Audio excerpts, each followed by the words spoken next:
دو دفعہ police car آئی ہے قبلہ المجاہدین دے، 2 دفعہ آئی ہے، لیکن 2 دفعہ گرفتار ہے نہیں ہو سکے، کر ہی نہیں سکی۔ تو سارے آپ پورے پاکستان نے سمجھا ہونا ہے بابا کدھرے لک گیا ہے، کدھرے چھپ گیا ہے، نس گیا ہے، یا گھروں نکل گیا پگڑی۔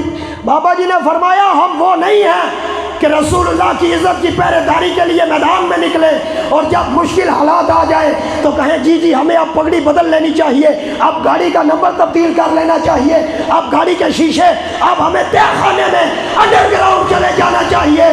فرمایا نہیں، جن مالکوں کا ہم کام کرتے ہیں وہ ہمیں بے آسرا نہیں چھوڑتے، کیونکہ وہ مالک تو مالک ہے۔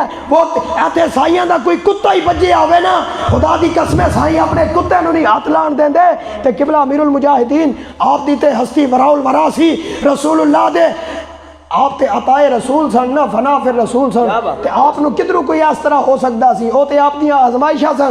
2 دفعہ جس ٹائم پولیس کار آئی ہے نا تے آپ نو گرفتار نہیں کر سکی، تے تو انہوں پتہ ہے آپ کتھے موجود سن؟ ایس رائے محمد صفدر صاحب کھرل صاحب اے بابا جان دے اتھے کافی دفعہ حاضر ہوئے نے، انہاں کول پوچھو وہ بابا جان دوسری منزل دے اتے نا ایک حجرہ مبارک ہے جتھے لائبریری ہے، اور اس لائبریری دے سامنے اسے کمرے دے وچ دیوار دے نال ایک صوفہ پہ ہے اس طرح کر کے، اتھے بیٹھ کے آپ سارے اندر نال ملاقات فرماندے ہیں، اکثر تھلے بھی بیٹھتے ہیں لیکن اکثر اتنے بیٹھ کے آپ ملاقات فرماندے ہیں۔ مائی صاحبہ آپ دے گھر والے مائی صاحبہ فرماندیاں نے کہ 2 واری جس وقت پولیس آئی ہے نا بابا جان گھر ہی موجود سن، 2 واری بابا جان گھر آئے، کتھے آئے؟ اسے جگہ تے تشریف فرما سن جتھے بہ کے سب دے نال ملاقات کر دیں۔ اے جی پولیس اتھے نہیں آئی، اے آئی ہے، دروازہ تروڑ کے آئی ہے، پھر بابا جان نو ویکھ ہی نہیں سکی۔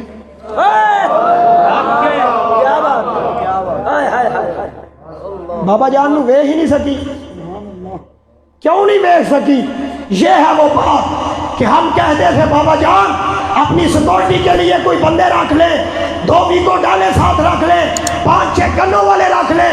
بابا جان مسکرا کے فرماتے تھے کوئی آگے کی بات کرو، اس بات کو چھوڑو، آگے کی بات کرو۔ آپ جب بار بار کہا جاتا کہ حضور سیکورٹی رکھ لیں، آپ فرماتے ان چیزوں کو چھوڑو جن کا ہم کام کر رہے ہیں، وہ ہمیں دیکھ رہے ہیں، ہمیں کسی کی سیکورٹی کی ضرورت نہیں، وہ خود ہماری حفاظت فرماتے ہیں۔ جب بعد میں قبلہ امیر المجاہدین تو اس دنیا سے روانہ ہو گئے نا، پتہ فیض آباد سے واپسی پہ جب آپ آئے تو 2 دن بیمار رہ کے بخار میں مبتلا رہ کے آپ پھر رسول اللہ کے پاس تشریف فرما حاضر ہو گئے آپ کی بارگاہ میں، رسول اللہ کی بارگاہ۔ بعد میں جب مائی صاحبہ نے یہ راز کھولا نا کہ دونوں مرتبہ قبلہ امیر المجاہدین اپنی اسی نشست پر جلوہ فرما تھے، دونوں دفعہ پولیس آئی ہے، کمرے میں داخل بھی ہوئی ہے، مگر بابا جان کو دیکھ نہیں سکی۔ فرماتی ہیں کہ بعد میں جب ہم نے عرض کی حضور وجہ کیا ہے کہ پولیس آپ کا دروازہ توڑ کے اندر آئی ہے، آپ کو دیکھ نہیں سکی، آپ مسکرا کے فرمانے لگے چلیے جنہ دا اسی کم پہ کر دے سی نا انہاں سانو لگا نہیں چھوڑیا، چلیے گل سن غور نال، رسول اللہ کا حکم ہی نہیں تھا کہ خادم رضوی اس مرتبہ گرفتار ہو، میرے آقا کا یہ حکم نہیں تھا، اس وجہ سے پوری دنیا کی فورسیں بھی آ جاتی وہ مجھے گرفتار نہیں کر سکتی تھی۔ کیوں نہیں کر سکتی تھی؟ آپ نے فرمایا کہ رسول اللہ نے داتا صاحب، خواجہ صاحب اور غوث پاک کی ڈیوٹی لگا دی تھی کہ میرے قبلہ امیر المجاہدین کی حفاظت کرو جا۔ بھائی صاحبہ فرماتی ہیں کہ وہاں پر بابا جان کے پاس داتا صاحب بھی موجود تھے، غوث پاک بھی موجود تھے اور خواجہ صاحب بھی موجود تھے۔ منو دسو جتھے داتا صاحب ہون، خواجہ صاحب ہون، غوث پاک ہون، اوتھے فورساں کم آ سکدیاں نے؟ چوں پاسے سیکورٹی سی نا فیض آباد۔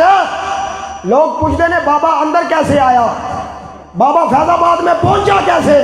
میں نے کہا یہ وہی طریقہ ہے، اسی انداز میں پہنچا ہے جس انداز میں اپنے کمرے میں بیٹھ کے وہ تمہیں نظر بھی نہیں آیا، اسی انداز میں پہنچا۔ رہے گا یوں ہی ان کا چرچا رہے گا، میرا ان تے نعرہ لاؤ نا، ان تے نہ اپنے آپ نو آخری نعرہ لوان لگ گیا۔ رہے گا یوں ہی ان کا چرچا رہے گا، رہے گا یوں ہی ان کا چرچا رہے گا، رہے گا یوں ہی ان کا چرچا رہے گا، رہے گا یوں ہی ان کا چرچا رہے گا، رہے گا یوں ہی ان کا چرچا رہے گا، خاک ہو جائے جل جانے والے۔